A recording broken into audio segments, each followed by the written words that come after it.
Et bonjour à tous, un petit vidéo simplement pour vous rappeler qu'est-ce qu'on s'attend de vous comme opérateur quand vous regardez un plan d'instrumentation comme celui du compresseur Trident que j'ai devant moi. Comment vous devez vous comporter par rapport à ça. Celui-là est particulièrement gros, donc j'ai pris comme exemple parce qu'à mon avis, ça peut être révélateur de ce qu'on cherche puis ce qui peut être intéressant de faire. Un opérateur, ben, ça va regarder ça évidemment différemment d'un ingénieur ou d'autres corps de métier parce qu'il y a des éléments spécifiques qu'il veut aller chercher. Il veut aussi une grande précision et une grande acuité dans sa capacité à lire ce qui est là et puis de s'assurer de bien le connaître. J'ai beaucoup d'étudiants, des fois, qui s'installent devant des simulateurs de procédés ou devant un équipement réel, puis qui n'ont pas vraiment pris le temps de regarder les PNID, puis ça cause beaucoup de problèmes. Donc, quand moi je regarde un PNID, surtout un PNID complexe comme celui-là, première étape, qu'est-ce que je vais faire? Ben, je vais suivre les sens d'écoulement. Pour moi, c'est essentiel. Donc, je vais commencer parce que ici, c'est énorme. En plus, on a de la couleur, ça aide. Bon, ben, là, je ne vais pas m'occuper de la section turbine, d'accord? On va s'occuper uniquement de la section compression, qui est la section avec laquelle on va le plus travailler sur la matière. Donc, quand j'arrive ici, ben, je prends le sens d'écoulement. Bon, je passe du procédé, tiens. J'arrive ici, je semble avoir une charge qui rentre là, un ballon séparateur, donc je m'attends à une charge liquide et gazeuse, puisque le haut qui est gazeux vers le compresseur. Donc j'ai une charge liquide gazeuse qui arrive ici, la charge liquide sort du produit, ça va pour les sens d'écoulement. Je monte ici, j'ai une voie de déviation qui va vers un autre procédé. D'accord, donc une évacuation des gaz. Il y a deux façons d'évacuer les gaz à partir du ballon. Un ballon qui me semble être le ballon d'aspiration ressort du compresseur et revient ici. Donc on voit que mon compresseur est dans une boucle de recirculation fermée, tout simplement. Je peux faire la même chose avec l'huile d'étanchéité et j'arrêterai là-dessus. Je pense que vous commencez à comprendre le concept. Je regarde ici, je regarde pas vraiment les équipements, ou grossièrement, juste pour comprendre la chose. Donc, ben je me retrouve ici, ok, c'est mes deux pompes, j'ai mon réservoir d'huile, j'ai une première pompe, une deuxième pompe qui pompe à peu près au même endroit. Les deux reconnectent de toute façon ici. S'ils reconnectent sur la même tuyauterie, ben généralement, c'est pas parce qu'ils roulent en parallèle, donc je sais déjà que une sera sûrement éteinte et l'autre allumée. On a la A et B aussi qui indiquent souvent ce genre d'informations-là. Donc je m'attends à une pompe qui est fonctionnelle, qui devrait normalement être la A, et la B qui est normalement le backup. Mais on parle ici normalement, il faut vérifier après sur place. Donc, je continue quand même mon chemin pour l'essence d'écoulement. J'arrive ici, soupape de sûreté. Je retourne dans le réservoir, les surpressions. Ça va. Je continue mon chemin. J'entre et je peux aller d'un côté ou de l'autre. On voit que les deux... le noir, c'est quand une vanne est fermée en passant sur ce schéma-là. Le blanc, c'est quand c'est ouvert. Donc, c'est facile de voir que normalement, je passe du côté A en opération normale. Donc, quand je vous charge le compresseur à neuf, vous serez normalement toujours vers le A. Et c'est si vous rouleriez très longtemps qu'on pourrait alterner vers le B quand le A sera encrassé. Donc, je continue mon chemin. Petite voie de déviation. J'imagine que oui, c'est pour contourner l'échangeur. Je fais mon chemin. Ballon. Une entrée dans le ballon. On voit très bien que le ballon a du gaz qui arrive par-dessus. On y reviendra. Mais oui, j'ai un chemin de gaz qui est particulier. Un sens d'écoulement qui me montre un va-et-vient, ça je m'y attarderais si j'étais vous, essayer de comprendre pourquoi on a dessiné un sens d'écoulement qui va de gauche à droite comme ça. Vous continuez votre chemin et vous arrivez ici jusqu'à l'approvisionnement des seed joints et votre huile revient. On voit qu'elle peut revenir de deux endroits à partir des seed joints, mais que dans les deux cas, tout revient ici. On voit aussi que un des deux a la vanne de contrôle, qui est reliée au ballon. Donc, c'est cette ligne-là qui contrôle le ballon et l'écoulement et la rapidité de l'écoulement vers le ballon. Ça, c'est votre première étape. Vous regardez vos sens d'écoulement, vous les étudiez au complet et vous les comprenez. Dans le cas ici, les sens d'écoulement sont très faciles à comprendre. À part celui-là, vous seriez en mesure d'être autonome. C'est bon pour ce schéma-là, puis c'est bon pour tous les schémas, je dirais. Vous commencez par les sens d'écoulement, c'est essentiel et c'est généralement facile à faire. Étape 2. L'étape 2, c'est regarder en gros les équipements. Bien sûr, quand je regardais le sens d'écoulement, je les regardais parfois les équipements. Là, je vais aller un peu plus dans le détail. Est-ce que je comprends pourquoi il y a cet équipement-là, pourquoi il est là, comment il est fait, les éléments intéressants. Donc, je regarde tous les équipements, les gros jusqu'aux vannes si nécessaire. Donc, je reprends toujours Process Section. Vous voyez qu'ici, bon, on n'a pas d'information. C'est un procédé, ce n'est pas important. C'est ici l'opération du compresseur qui est important. J'arrive ici, j'ai je pars d'ici, je vais faire la boucle de gaz en premier pour rester plus clair. Donc, mon gaz arrive ici, monte en haut. Je sors ici par une vanne automatique, un pressure controller. Ouais, d'accord. Tout à fait normal, mais je garde l'instrumentation pour plus tard, donc je détaille pas l'instrumentation tout de suite. Mais je sais que l'excès de gaz est envoyé là. Un ballon qui est un ballon séparateur, rien à dire. Je regarde ici, qu'est-ce que j'ai d'autre? Bon, j'ai un compresseur qui est un compresseur centrifuge dans ce cas-là. Autrement, j'ai une balancing line, une ligne de balancement. Qu'est-ce que c'est cette ligne-là? Ben, vous le savez, c'est pour éviter la poussée axiale. J'ai une vanne de drain au compresseur. Bon, ben, si des liquides sont arrivés ou pour le purger, hein, pour enlever ou chasser l'humidité après un démarrage, par exemple. Donc, ouais, c'est normal, j'ai ça. Mes seal joints, évidemment, vous savez à quoi ça sert. Les joints de butée, bon, tout est là. Le turning gear, ici, il y a beaucoup d'instruments. Bon, j'arrête là-dessus parce que je vais aller un petit peu peut-être trop dans les détails. Donc, vous regardez chacun des instruments. Moi, je regarde ceux que vous auriez peut-être de la difficulté à comprendre avec vous pour ce schéma-là, puis ça va vous donner une idée de quel genre de recherche je veux que vous fassiez. Bon, ben ici, je vois une boîte un peu bizarre comme équipement. Qu'est-ce que c'est, ça? Ça a l'air d'être mon huile. Mon huile arrive ici, d'accord, rentre dans la boîte. Bon, ben c'est ça que je veux de vous. On a un vent, puis on a un drain. Bon, le drain, bon, là, on n'a pas les détails, évidemment, le drain est fermé, puis ça peut arriver ici. Donc ça veut dire que mon huile peut avoir été souillée avec un gaz, hein, puis que je vais libérer le gaz avant d'arriver au réservoir. Bon, c'est intéressant. Ici, je vais pas à la torche, je vais au vent. Donc, je peux me dire que ce gaz-là n'est pas un gaz inflammable ou en quantité extrêmement négligeable, puisqu'on n'envoie pas, vous le savez, à l'atmosphère des hydrocarbures sans les avoir normalement traités, à moins que les quantités soient tout à fait marginales. Donc, je m'attends à ce que le gaz qui a souillé mon huile soit un gaz qui est pas très dangereux, pas assez pour que je puisse, pas au niveau environnemental, ni au niveau de la santé et de l'intégrité des équipements et des individus. Donc, vous voyez le genre de questions que vous devez vous poser. Il y a ça ici, ça c'est quoi? Ben, c'est une turbine, bon d'accord, medium steam, donc je rentre medium steam, je ressors low pressure steam. Ça veut dire que il y a ça veut dire que je suis dans une grosse unité, puisque si j'ai plusieurs réseaux, hein, du low pressure et du medium, ben j'ai sûrement du high aussi, parce que celui-là, la turbine généralement sera alimentée au high pressure.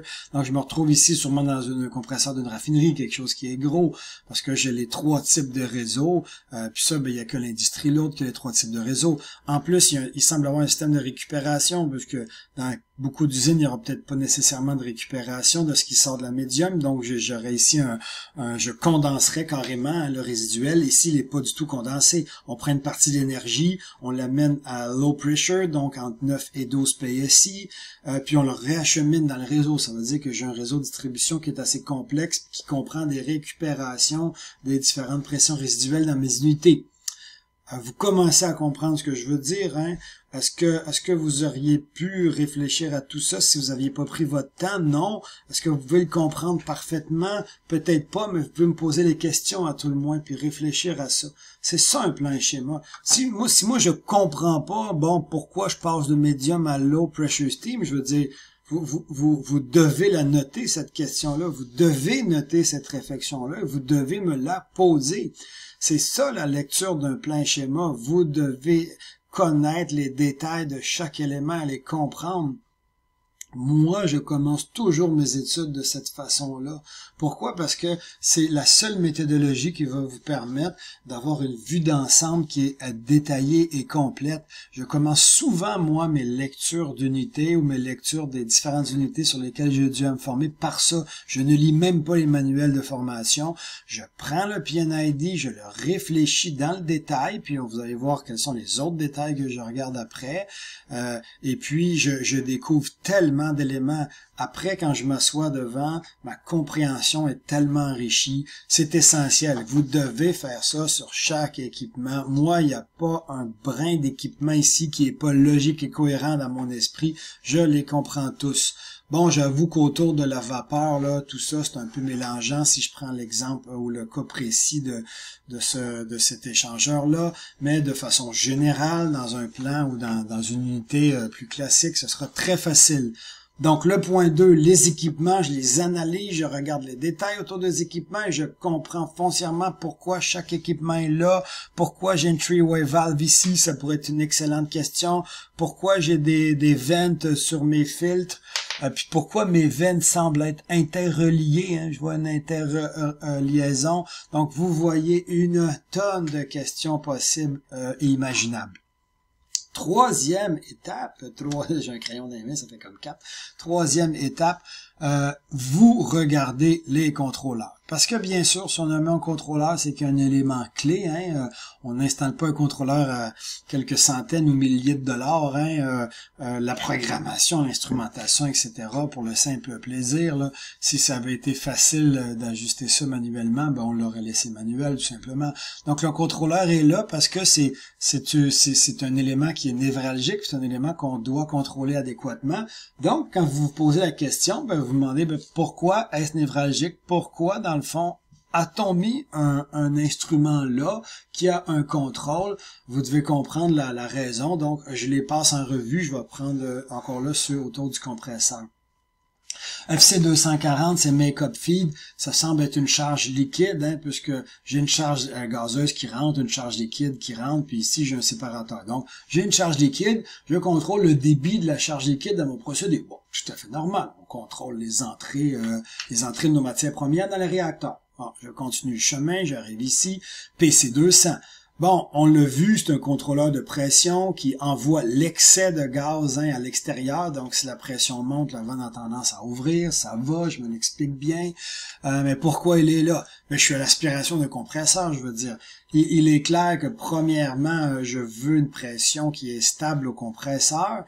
Puis, pour ce faire, on a mis un contrôleur de pression. Si la pression d'aspiration au compresseur variait, ben, les pressions et les débits seraient tout aussi variables, comme vous le savez déjà. Donc, OK, Pressure Controller, pour moi, c'est normal. Je suis mon chemin, j'arrive ici. Un PDI, ça, c'est vraiment un contrôle qui est très particulier, hein. Un PDI qui relie, donc j'ai un différentiel de pression, d'accord? Un PDI, ici j'ai des FY qui sont ici des calculateurs, hein, un peu, on prend des données de l'instrumentation et on entre et on calibre les calculateurs, hein. Un calculateur qui est ajustable, on le voit très bien, on peut ajuster le calculateur, puis on peut plus ou moins arranger les ratios. Même chose pour celui-là, un deuxième élément, hein, qui fait qu'on peut ajuster encore une fois manuellement. On voit qu'il y a du HC sur salle de contrôle évidemment. Et une fois qu'on a travaillé ces deux-là, on arrive au FC210. Donc, OK, un contrôleur de débit qui joue à l'aspiration du compresseur. Bon, OK, d'accord, ça va. C'est quand même un peu particulier. On va aller voir qu'est-ce qu'il contrôle pour comprendre. Parce que et on arrive ici à la voie de contournement. OK, là on commence à se comprendre. Donc je suis capable de gérer le débit tel que lu à cet endroit-là. En fonction de quel paramètre, en fonction de du différentiel de pression que j'ai là. Et l'objet sur lequel il articule son contrôle, c'est la voie de déviation. Bon, ben si j'ai une voie de déviation du gaz qui revient à l'aspiration du compresseur, ben je sais ce que j'ai. C'est mon système de sécurité pour empêcher le compresseur de tourner à vide. Donc, il va ouvrir cette vanne-là s'il pense que le compresseur tourne à vide. Sur bien des compresseurs, ce sera un débit, j'aurai un débit X, et si le débit X est atteint, ben, la vanne va ouvrir pour maintenir le débit minimum tel qu'exigé par le manufacturier du compresseur. Ici, c'est encore un peu plus complexe. On se retrouve avec un PDI, donc on se retrouve avec un différentiel de pression. Ça veut dire quoi? Ça veut dire que sur ce compresseur-là centrifuge, la pression est un élément de stabilité du réseau, et ce n'est pas le débit qui gère l'ouverture de la vanne, mais bien la stabilité du réseau. Donc, on peut penser que plus le différentiel de pression est bas, bien plus le réseau se sent confortable, et la vanne sera fermée ou sera en train de se fermer dépendamment de où elle était au départ. Mais si le différentiel de pression augmente, ça veut dire qu'il y a un peu plus d'instabilité sur mon réseau, parce que c'est pas de la pression qu'on cherche ici, mais des débits sur ce compresseur centrifuge là. Le master, c'est lui, là, le débit. Donc, on cherche pas la pression. Si j'ai un différentiel de pression qui s'agrandit, ça veut dire qu'il y a une instabilité sur le réseau, et ça va amener la vanne de discharge à s'ouvrir, parce que si le différentiel de pression augmente, ça pourrait, entre autres, être parce que, justement, je manque de gaz à l'aspiration, donc j'aurai une chute de pression très importante à l'aspiration, qui amènera un delta P plus grand, vous le comprendrez. Et ce delta P-là fera en sorte qu'on ouvrirait rapidement la vanne à la discharge pour ne pas perdre le gaz dans le réseau. C'est un peu comme ça qu'il fonctionne. Bon, lui, complexe, je l'avoue. Un PDC, sinon ici, je continue mon petit chemin. Ça, évidemment, c'est un différentiel de pression, on l'a vu. Pourquoi? Parce qu'on regarde la pression à l'aspiration et à la décharge, et puis pour empêcher la poussée axiale, on veut avoir le delta P le plus petit. Donc, c'est ça que vous allez chercher avec ce contrôleur-là. Je prends l'autre contrôleur qu'on a dans le secteur, le TC de 402. Bon, comment il fonctionne, lui? J'arrive ici, tu vois, je suis à la sortie des fils, donc je regarde la température de l'huile à la sortie des fils. Est-ce que la température de l'huile m'intéresse? Pourquoi ils l'ont mis? Ben oui, ça m'intéresse, c'est fondamental, c'est l'huile d'étanchéité. Je veux une viscosité qui est constante, pour m'assurer, entre autres, que le temps où va se vider mon ballon soit relativement stable, puis une viscosité adéquate va me donner ça, va aussi me donner évidemment tout un mécanisme d'étanchéité. Il faut que l'huile soit à la bonne viscosité pour me fournir la bonne étanchéité aussi à coup sûr, puis pour éviter plein d'autres problèmes. Donc oui, c'est normal qu'en gros que je contrôle la température de mon huile, autant d'étanchéité que de lubrification. Donc je suis pas surpris de voir un TC ici. Comment il fonctionne maintenant? Bien, on voit très bien qu'il agit sur les deux vannes.